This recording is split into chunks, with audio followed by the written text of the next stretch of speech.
आइए फ्रेंड्स, इस सवाल को करते हैं। 2016 में पूछा गया है, बहुत शानदार क्वेश्चन है। देखिए, इस तरह के सवालों में क्या करना होता है, हमको इसको हटाते हैं। इस तरह के सवालों में हमें करना ये होता है कि ये अंदर जो आपको दिख रहा है ना, इसमें 5 3 अधिक अधिक पावर दिख रहा है, उसके बाद भी ये पावर होल 3 है, ठीक है। तो इस तरह के टर्म में हम क्या करते हैं कि अंदर की चीज़ों में से जो हाईएस्ट पावर है ना, उसको कॉमन लेने की कोशिश करते हैं, ठीक है, ताकि कुछ बनाते हैं। ठीक है, तो आइए कुछ करते हैं, कॉमन लेते हैं। तो देखिए, ये अपना 2x की पावर 12 और 5x की पावर 9, ठीक है। और ये अपना dx। यहाँ पे नीचे पे हम क्या करेंगे ना कि x की जो हाईएस्ट पावर है ना, यहाँ पे 5 है, इसको हम लोग कॉमन ले लेंगे, ठीक है। तो x की पावर 5 को हम लोग कॉमन ले लिए। तो ये बताइए कि यहाँ पे क्या बचेगा, अगर 5 कॉमन लिए तो 1 बचेगा, ठीक है। और प्लस यहाँ पे क्या बचेगा, यहाँ तो 5 है नहीं x की पावर। तो ऐसा करेंगे कि जो मिलता नहीं है उसको हम डिवाइड कर देते हैं, ठीक है। और प्लस यहाँ पे भी नहीं है एक्स की पावर 5, तो यहाँ पर भी हम क्या करेंगे, डिवाइड कर देंगे।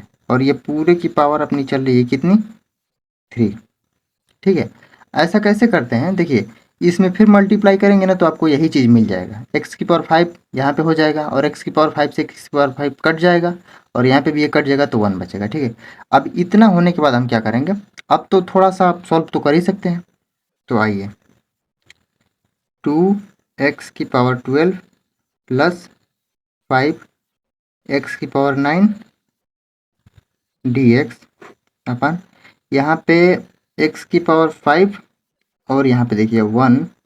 अब ये 3 में से 5 गया तो कितना बचेगा बताइए, x की पावर -2। ये ऊपर जाएगा ना, जब ये सेम रहता है a की पावर m और a की पावर n, तो क्या करते हैं, m माइनस n। अब तो ये बेसिक सा ये प्रॉपर्टी आप जानते होंगे, ठीक है। तो यहाँ पे ये हो गया। अब देखिए, और वैसे ही यहाँ पे क्या है, x की पावर 0 है, तो 0 में से 5 घटाएंगे तो कितना बचेगा, x की पावर -5, ठीक। और यहाँ पे ये अपना 3 चलता आ रहा है। अब यहाँ पे एक और प्रॉपर्टी हो जाएगी, ये 3 इस पे भी आएगा और 3 इस पे भी आएगा, जैसे a की पावर m इंटू बी की पावर m। तो इसको ए बी की पावर हम m लिख सकते हैं, ठीक है। तो इस फॉर्म में है ए बी की पावर m, तो अलग अलग पावर इसको देते हैं, इसको भी देते हैं और इसको भी दे देते हैं। तो 2x की पावर 12 प्लस 5x की पावर 9 और ये dx।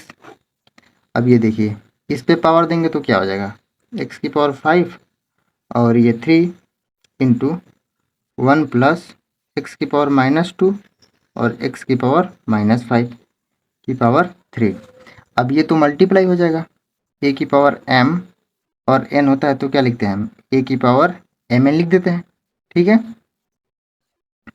तो यहाँ से ये प्रॉपर्टी आप लोग याद कर लीजिएगा। अब देखिए, 2x की पावर 12 प्लस 5x की पावर 9 और ये dx।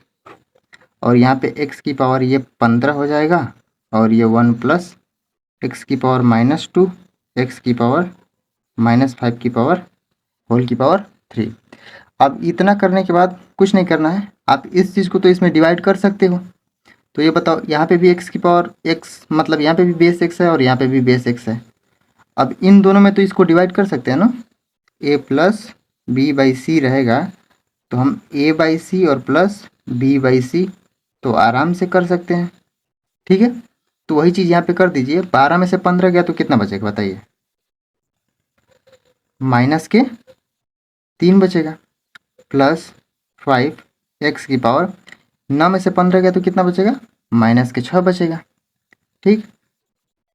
ये dx और इसको नीचे लिख लीजिए, 1 प्लस एक्स की पावर -2 प्लस एक्स की पावर -5 की पावर होल की पावर 3 है, ठीक। अब देखिए, अब इसको हम पुट कर लेंगे t, या जो भी पुट कर लीजिए, ऊपर इसी का डेरिवेटिव मौजूद है। तो आइए, पुट 1 प्लस एक्स की पावर -2 और एक्स की पावर -5, इसको ऐसा करते हैं कि z पुट कर लेते हैं, ठीक है। तो कुछ भी आप पुट कर सकते हैं, t भी पुट कर सकते हैं, y भी पुट कर सकते हैं, कुछ भी पुट कर सकते हैं। अब एक्स के रिस्पेक्ट में डिफ्रेंशिएट कर देते हैं दोनों तरफ, तो देखिए डी अपन डी एक्स 1 प्लस एक्स की पावर -2 और एक्स की पावर -5, और इधर भी डी अपन डी एक्स, इधर जेड। अब कांस्टेंट का डिफ्रेंसिएशन क्या हो जाएगा 0, और ये -2 आगे आएगा और ये -1 इसमें लग जाएगा तो -3, यहाँ भी -5 आगे आएगा और -5 -1 -6, ठीक है। ये हो गया इसका डिफ्रेंसिएशन, और इधर क्या हो जाएगा D Z by D x, ठीक है। अब यहाँ पे फॉर्मूला होता है, ठीक है, मैं बताता हूँ। D upon D x of x की पावर n का फॉर्मूला होता है n एक्स की पावर n-1, ठीक है। ये एक फॉर्मूला हो गया, और कोई फॉर्मूला लगा और तो कोई लगा नहीं। हाँ, कांस्टेंट का डिफरेंशिएशन 0 होता है, ठीक है। आप लोग जेई के स्टूडेंट हो यार, इतना तो आपको आता ही होगा, ठीक है। तो इसमें से तो माइनस हम लोग कॉमन ले सकते हैं, -2 एक्स की पावर -3 और प्लस 5 एक्स की पावर -6, डी एक्स को इधर दे देते हैं और अपना डी जेड, ठीक है। अब बताइए ये चीज़ जो आपको दिख रही है इतना, क्या आपको इंटीग्रेशन में ये दिख रहा है डी एक्स, यहाँ पे 2 बार डी एक्स लगा देगा। चलिए इसको काट दीजिए, ठीक है। तो देखिए यहाँ पे देखा, ये चीज़ एकदम पूरा यही है, बस माइनस को इधर भेज देंगे, यानी कि इसकी जगह पे हम माइनस डी जेड लिख सकते हैं, लिख सकते हैं नहीं, तो बस लिख देते हैं माइनस के डी जेड अपन, इसको क्या माने हम जेड और ये क्यू, ठीक है। माइनस को बाहर निकाल दीजिए और जेड की पावर +3 को ऊपर ले जाके -3, और यहाँ पे डी जेड। अब बताइए इसका इंटीग्रेशन, एक्स की पावर n का इंटीग्रेशन क्या होगा, एक्स की पावर n+1 और नीचे भी n+1 और प्लस c, ठीक है।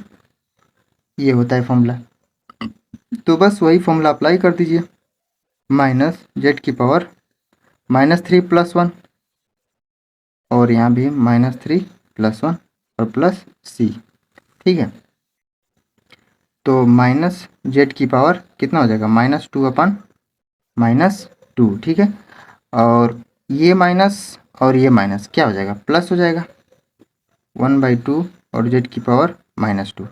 इसको अपन ऐसे लिख सकते हैं 2 जेड की पावर 2, ठीक है। नीचे लाके पॉजिटिव कर दिए। अब बस जो भी जेड माने थे उसको पुट कर लीजिए, आपका आंसर आ जाएगा। तो जेड हमने किसको, इसको माना था, ठीक है। और इसी को हम ऐसे भी तो लिख सकते हैं ना दोस्तों, जेड की वैल्यू 1 + 1/x² + 1/x की पावर 5, ऐसे भी लिख सकते हैं।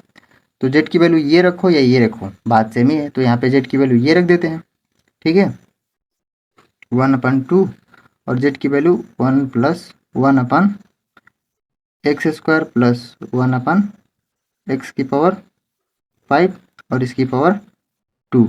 अब इसका एलसीएम ले लेंगे तो कितना हो जाएगा, x की पावर 5 हो जाएगा। हालांकि इंटीग्रेशन आपका हो चुका है, आंसर यहाँ भी छोड़ सकते हैं, ठीक है। लेकिन मैंने देखा है कि वो कहाँ पे अपना आंसर दे रहे हैं, ठीक है। 2 यहाँ पे x की पावर 5, ठीक है, और ये 2। अब यहाँ पे क्या है 1 से डिवाइड करेंगे तो x की पावर 5 प्लस ये x की पावर क्यूब और ये +1, ठीक है। अब ये क्या हो जाएगा, ये तो सबसे ऊपर चला जाएगा, फिलहाल करते हैं यहाँ पे 1/2 इंटू ये, चलिए एक स्टेप और करते हैं, पावर इस पे भी आ जाएगी और इस पे भी आ जाएगी, तो x की पावर 5 प्लस क्यूब +1 की होल पावर 2, और नीचे यहाँ पे भी पावर इस पे भी आ जाएगी तो गुणा हो जाएगा x की पावर 10, और ये सबसे ऊपर चला जाएगा, यानी कि 1/2 इंटू एक्स की पावर 10 और यहाँ पे x की पावर 5, x की पावर क्यूब +1 और प्लस c। तो ये हो गया आपका पूरा फाइनल आंसर, ठीक है। देख लीजिए अच्छे से क्वेश्चन को। अब जेई में आया तो कुछ तो, और क्या है ना कि मैंने तोड़ तोड़ के क्वेश्चन को करा है, ठीक है, और हर एक चीज़ समझाने की कोशिश की है, वरना मैं भी 4-5 लाइन में निपटा सकता हूँ इसको, ठीक है, बहुत सारे स्टेप छोड़ सकता हूँ इसमें। तो आपको कॉन्सेप्ट डीप में जाना है तो इसलिए तोड़ तोड़ के हर लाइन को किया, ठीक है। तो आप लोग देख लीजिए इसको क्वेश्चन को, और नहीं समझ में आया तो कमेंट करिएगा, कोई भी आपका डाउट हो तो पूछिएगा, ज़रूर बताएंगे आपको, और नेक्स्ट पार्ट आएगा आपको, ठीक है। ये सीरीज का 6ठा नंबर क्वेश्चन था, अगला 7वां। ऐसे ही आपको पूरे क्वेश्चन जितने भी मतलब कि 100 क्वेश्चन का हमने टारगेट रखा है जो इंटीग्रेशन IIT जेईई की PYQ में पूछा गया है, उनको एक एक करके 1 बाय 1 पूरे कॉन्सेप्ट के साथ और पूरे डीप एनालिसिस के साथ सीखेंगे। ठीक है, तो चलिए मिलते हैं अपने नेक्स्ट वीडियो में। थैंक यू, धन्यवाद।